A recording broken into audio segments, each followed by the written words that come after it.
யார் ஒருத்தர் மார்க்க கல்வியை இல்மை தேடி ஒரு பாதையில் போகிறாரோ அவருடைய பாதையை சொர்க்கத்திற்கு செல்லும் பாதையாக, இலகுவான பாதையாக அல்லாஹ் ஆக்கி விடுவார்.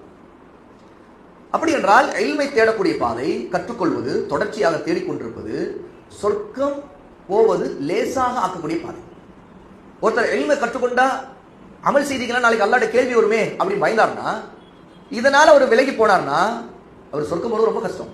உண்மையா இல்லை? இந்த ஹதீஸின்படி சொர்க்கம் போறது ரொம்ப கஷ்டம்.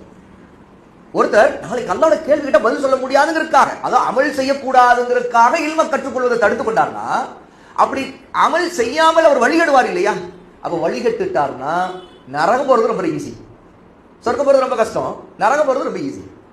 ஆனால் தான் வழிகிடக்கூடாதுங்கிறதுக்காக தொடர்ந்து இல்மை கற்றுக்கொள்வதும் அதை அமல் செய்வதுமே அவருடைய நோக்கமா இருந்ததுன்னா அவர் நரகம் போறது ரொம்ப கஷ்டம், சொர்க்கம் போறது ரொம்ப ஈஸி. ஏன்னா அந்த பாதை அது தொலைவல் இல்ம், கல்வியை தேடும் பாதை அப்படின்னு இந்த ஹதீஸின் மூலமா தெரிந்து கொள்ளும். அபூ ஹுரைரா ரலியல்லாஹு அன்ஹு அறிவிக்கக்கூடிய இந்த ஹதீஸ் 2699வது ஹதீஸாக ஸஹீஹ் முஸ்லிம்ல இடம்பெறும்.